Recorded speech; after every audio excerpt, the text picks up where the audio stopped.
నమస్తే, నేను సిరి. జగన్మోహన్ రెడ్డి గారు అటు లండన్ వెళ్ళగానే ఇటు తన ఏపీ నాగేశ్వర రెడ్డి గారిని పోలీసులు అరెస్ట్ చేయబోతున్నారు. దానికి తగ్గ ప్రణాళిక కూడా సిద్ధం చేశారన్నట్టుగా వార్తలు వస్తున్నాయి. ఇంతకీ ఏం జరిగింది అనే అంశాన్ని మనకి వివరించడానికి మనతో పాటు ఉన్నారు ప్రముఖ senior journalist, political analyst Durga Kumar గారు. నమస్కారం సార్. నమస్కారం మా సిరి, మన వీక్షకులు కూడా. సార్, ఇప్పుడు ఏదైతే ఒక మనకి తెలిసిందే, గత 3-4 రోజుల నుంచి మాట్లాడుతున్నాం. ఏదైతే గన్నవరం మాజీ సబ్ రిజిస్టర్ తను ఇచ్చిన కంప్లైంట్తో, ధర్మసింగ్ గారు ఇచ్చిన కంప్లైంట్తో మొత్తం అయితే ఏదైతే బినామీల గురించి, బినామీల మీద ఉన్న ఆస్తి వివరాల గురించి అన్ని ఒక్కొక్కటిగా బయటకు వస్తున్నాయి.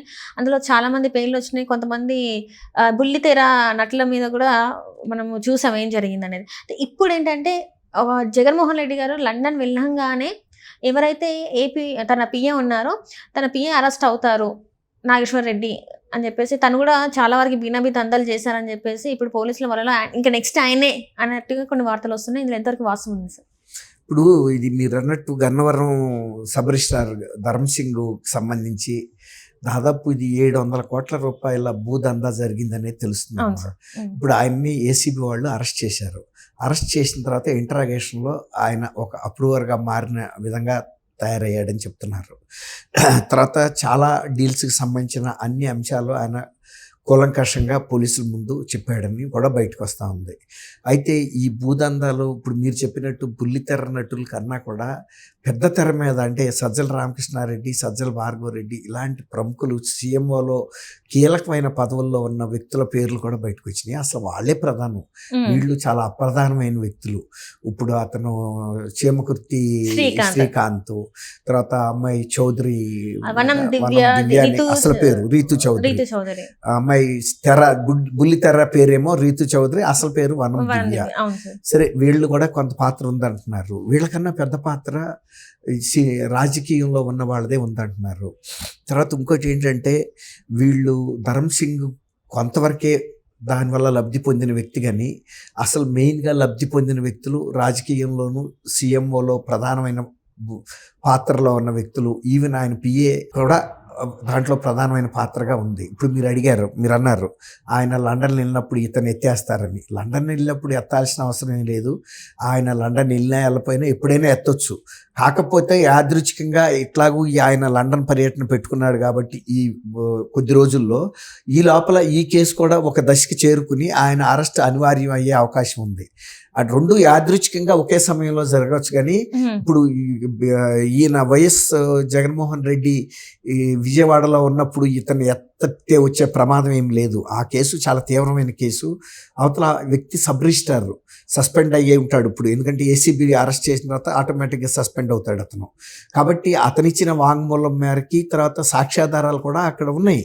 భూమికి సంబంధించిన అక్రమ రిజిస్ట్రేషన్లు ఉన్నాయి, దానికి సంబంధించిన టెలిఫోనిక్ సంభాషణలు జరిగిన నంబర్లో ఇవన్నీ కూడా సర్కమ్స్టాన్షియల్ ఎవిడెన్స్ ఉంది. కాబట్టి నాగేశ్వర రెడ్డిని అరెస్ట్ చేయడానికి అన్ని ప్రయత్నాలు ఏసీబీ వాళ్ళు రెడీగా ఉన్నారు. ఇప్పుడైనా ఎత్తేయచ్చు. అది ఆయన లండన్ వెళ్ళక ముందు ఎత్తచ్చు, లండన్ లో ఉన్న సమయంలో కూడా ఎత్తే అవకాశం ఉంటుంది. అలాగే సజ్జల రామకృష్ణారెడ్డి గారి పాత్ర కూడా ఇక్కడ చాలా తీవ్రంగానే ఉంది. వెనకాల ఉంది, మొత్తం నడిపించింది వాళ్ళే అని చెప్పేసి చెప్తున్నారు. కానీ వాళ్ళు ఏంటంటే బెదిరింపు చర్యలకు, ఇద్దరి పైన కూడా బెదిరింపు చర్యలకు పాల్పడ్డారు. మా పేర్లు కనుక బయట తీస్తే మాత్రం బాగోదు అని కూడా వాళ్ళు బెదిరించారని చెప్పి. కానీ ఇవాళ పరిస్థితి అది కాదు. ఇప్పుడు ధర్మసింగ్ పోలీసుల కస్టడీలో ఉన్నాడు. ఇప్పుడు గతంలో అధికారంలో ఉన్నంత కాలం ఆయన వాళ్ళ పేర్లు చెప్పలేదు. అసలు అతను అరెస్ట్ రాక వెళ్ళలేదు, అసలు ఈ కుంభకోణం బయటకే రాలేదు. అప్పుడు వాళ్ళు బెదిరించిన మాట వాస్తవం. ఆ రోజు అంతెందుకు, సజ్జల రామకృష్ణారెడ్డి గారు ఉద్యోగ సంఘాల నేతలకి చర్చల్లో కూడా వాళ్ళని బెదిరించాడు, మీ అంతు చూస్తానని. అసలు ఉద్యోగ సంఘ సమస్యల మీద చర్చిస్తున్నప్పుడు వ్యక్తిగతంగా ఉద్యోగ సంఘ నాయకుల్ని బెదిరించాల్సిన అవసరం ఏముంది? అటు ప్రభుత్వ ప్రతినిధిగా సజ్జల రామకృష్ణారెడ్డి గారు బాగా పాల్గొన్నాడు ఆ చర్చల్లో.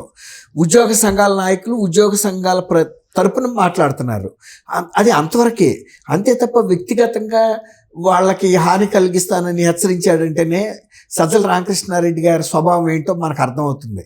సజ్జల రామకృష్ణారెడ్డి గారు తను ఒక ప్రభుత్వ ప్రతినిధిగా ఎంతవరకు మాట్లాడాలో అంతవరకు మాట్లాడాలి, దాని ఫలితాలు తీసుకెళ్ళి ముఖ్యమంత్రికి చెప్పాలి. అలాగే ముఖ్యమంత్రి అభిప్రాయాలు వీళ్ళకి పోస్ట్ మ్యాన్ లాగా అందజేయాలి తప్ప వ్యక్తిగతంగా బెదిరించాడని ఆ రోజు ఉద్యోగ సంఘాల నాయకులు బయటకు వచ్చి కూడా చెప్పారు. వాళ్ళు భయపడ్డారు మాకు రక్షణ కల్పించమని. అట్లాగే ఇప్పుడు ధర్మ్ సింగ్ని కూడా ఈ కేసులో వాళ్ళ పాత్ర ఉన్నప్పుడు సహజంగా బెదిరిస్తారు. నువ్వు కనుక రేపు దొరికినా ఒకవేళ కనుక మా పేర్లు చెప్తే నువ్వు ఉండవు, నీ కుటుంబం ఉండదు. ఆల్రెడీ ఒకసారి అతను కిడ్నాప్కి గురయ్యాడు. కోయంబత్తూర్లో తీసుకెళ్ళిపోయి ₹1 కూడా తీసుకున్నారని శ్రీకాంత్ కూడా ఒప్పుకుంటున్నాడు. అతను కిడ్నాప్ జరిగిన మాట వాస్తవాన్ని. అది ఎవరు ఎప్పుడు చేశారో ఎందుకు చేశారో అనే డీటెయిల్స్ ఇప్పుడు వస్తాయి. ఆ తర్వాత అక్కడ ఉండే సీసీ ఫుటేజ్లు పట్టుకున్నా కానీ ఎక్కడైతే ఏ హోటల్లో ఇతను నిర్బంధించారో, ఏ రిసార్ట్లో నిర్బంధించారో, అప్పుడు ఏ వ్యక్తులు ఇతను కలిశారో ఈ ఫుటేజ్లన్నీ వస్తాయి. ఇప్పుడు మొన్న ఢిల్లీ లిక్కర్ స్కామ్లో ఇప్పుడు కవిత గారిని కూడా అరెస్ట్ చేయడానికి కొంత కారణం ఏంటంటే ఆమె అక్కడ ఢిల్లీలో అశోక హోటల్లో రూమ్ బుక్ చేసుకుని 4 రోజుల పాటు ఉండి అక్కడ ఎవరెవరిని కలిశారు ఇవన్నీ కూడా అక్కడ సీసీ ఫుటేజీల ద్వారా తెలిసినాయి. అట్లాగే రకరకాల టెక్నాలజీలు వాళ్ళ పోలీసులకు లభ్యతలో ఉంది. ఇవన్నీ కూడా దొరుకుతాయి.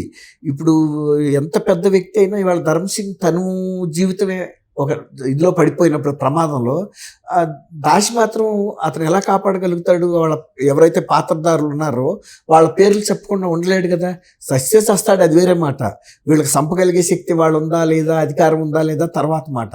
ఒకవేళ కనుక అట్లా చంపితే కూడా ఇప్పుడు వివేకానంద రెడ్డి గారిని చంపేసి గుండె నొప్పి అని చెప్తే, గుండెపోటుతో చనిపోయాడని చెప్తే బయటపడిపోతాం అనుకుని చేశారు. కానీ వాళ్ళకి బయటపడగలిగారా? బయటపడలేకపోయారు కదా. ఆ కేసు పరిష్కారం అయిందా? ఆ కేసులో అసలైన నిందితులు వాళ్ళ జైల్లో లేరా? భాస్కర్ రెడ్డి వీళ్ళందరూ. ఇప్పుడు యాంటిసిపేటరీ బెయిల్ కోసం ఇతను కూడా వెళ్ళాడు కదా. అతని పేరేంటి, ఎంపీ అవినాష్ రెడ్డి. అట్లా ఒక క్రైమ్ చేయటం పెద్ద గొప్ప కాదు, ఎవరైనా చేయొచ్చు. ఒక హత్య మీరు చేయొచ్చు, నేను కూడా చేసేయచ్చు. కానీ దాని నుంచి బయటపడటమే అక్కడ ఉంది అసలు ఆర్ట్ అంతా. కానీ చాలామంది అధికారంలో ఉన్న వ్యక్తులు ఏమనుకుంటారంటే మనం ఇంత అధికారంలో ఉన్నాం కాబట్టి ఎన్ని భూదందాలు చేసినా, సబ్ రిజిస్ట్రార్తో మనం బలవంతంగా చేయించినా ఇవి బయటికి రాదనే కదా వాళ్ళు ఆ రోజు చేసింది.